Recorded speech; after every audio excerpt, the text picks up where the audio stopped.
akurat program studi pendidikan Pancasila dan Kewarganegaraan. Sebelumnya, perkenalkan nama saya Nurdianti Rahma, Saya Nurul Hasanah. Dan saya Norwida. Kami di sini akan membahas tentang topik isu penundaan pemilu 2024 dan perpanjangan masa jabatan presiden. Jadi, isu tersebut semakin hangat, lebih tepatnya pada bulan Februari tahun 2023. Oleh sebab itu, mari kita saksikan cuplikan mengenai video tersebut. Video tersebut mengenai penundaan pemilu tahun 2024 dan perpanjangan masa jabatan. 2 hari setelah mengusulkan pemilu 2024 sebaiknya diundur 1-2 tahun, Gus Muhaimin bilang kalau usulannya itu didukung mayoritas masyarakat.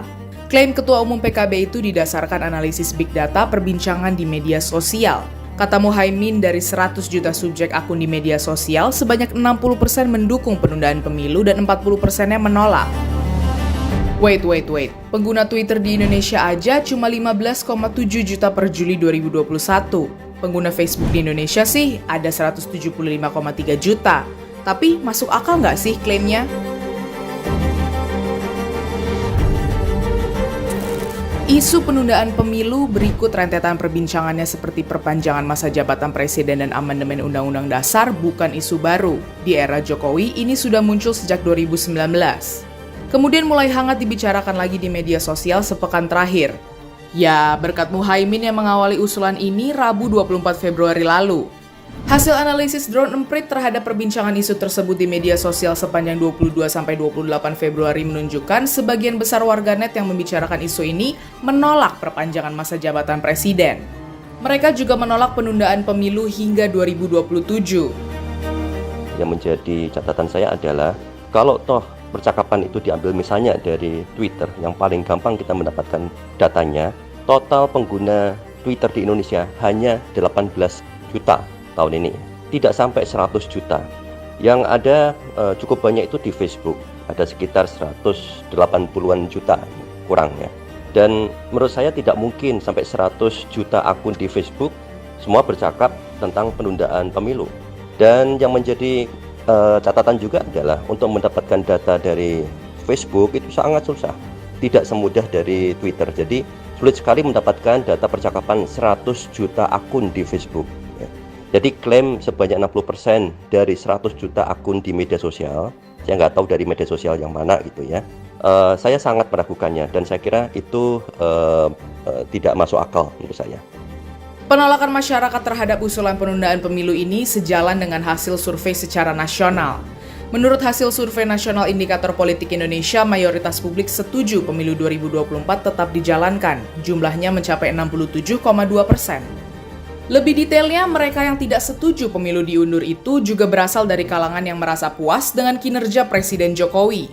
Hasil survei ini berkebalikan dengan pendapat Kiai Yahya Khalil Stakuf. Ketua Umum Pengurus Besar Nahdlatul Ulama itu mengatakan penundaan pemilu menjadi masuk akal sebab masih ada pandemi COVID-19.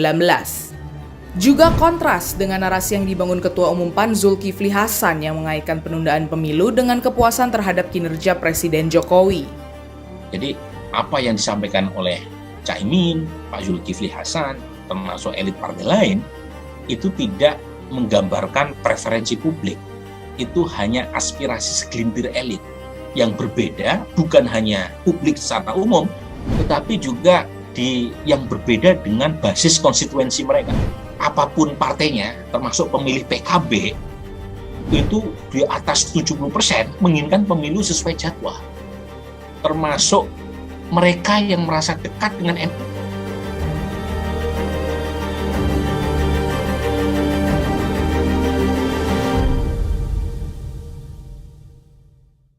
Pertama, tahukah kalian pengguna Facebook saat ini ada 185 juta, tapi tidak mungkin kan yang dikatakan di video tadi ada 100 juta pengguna akun Facebook yang mendukung pemilu 2024 ini. Setahu kita, pengguna Facebook rata-ratanya anak yang berusia umur 18 kurang, mana tahu mereka soal perpolitikan. Wacana penundaan ini dianggap mengkhianati demokrasi Indonesia yang selalu menyelenggarakan pesta demokrasi 5 tahun sekali.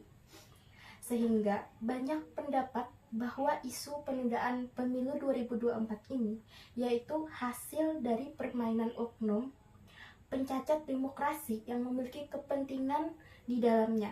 Penundaan pemilu 2024 juga menyalahi ketentuan penundaan pemilu yang diberlakukan pada regulasi yang ada. Nah, jadi menurut kalian nih, bagaimana tanggapan kalian atau argumen-argumen?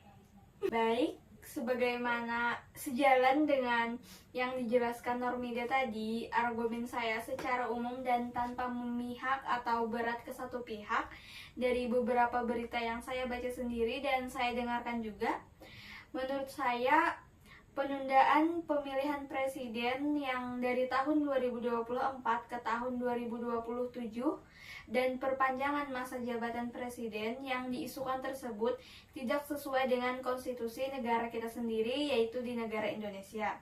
Sebagaimana juga terdapat dalam pasal 7 Undang-Undang 1945 yang secara tegas menyebutkan bahwa presiden dan wakil presiden dipilih melalui pemilihan umum yang dilakukan secara bebas, langsung, rahasia, jujur, dan adil, yang dimana dilaksanakan setiap 5 tahun sekali. Kalau menurut Nurdianti sendiri nih, bagaimana pendapatnya?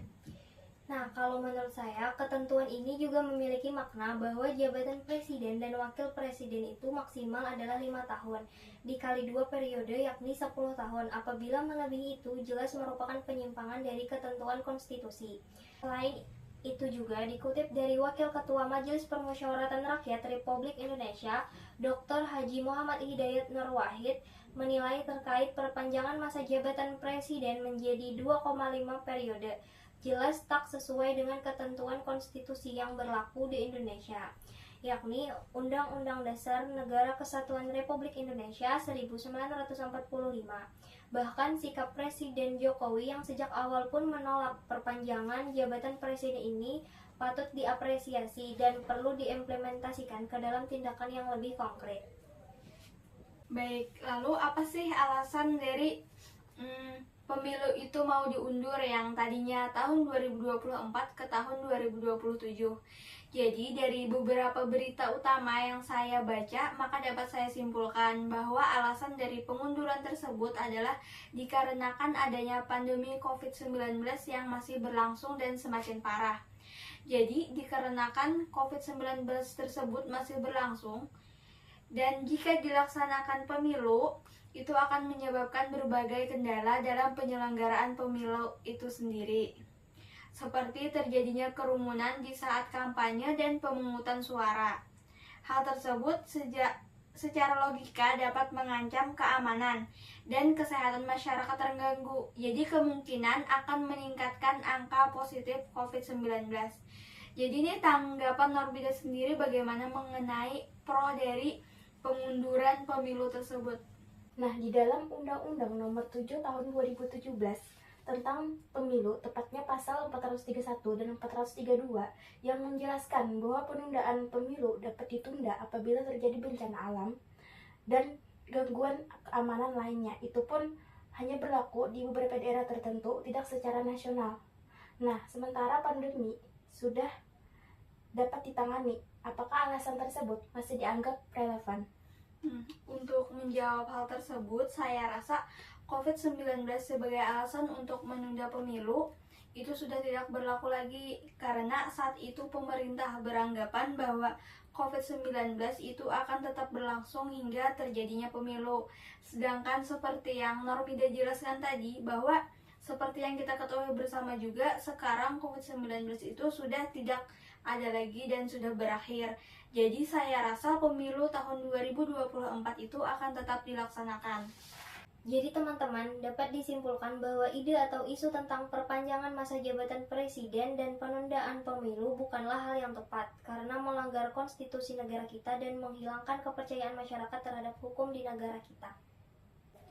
Mungkin itu tadi beberapa argumen dari kami mengenai isu penundaan pemilihan pemilu tahun 2024 dan perpanjangan masa jabatan presiden. Sekian dan terima kasih. Sampai jumpa.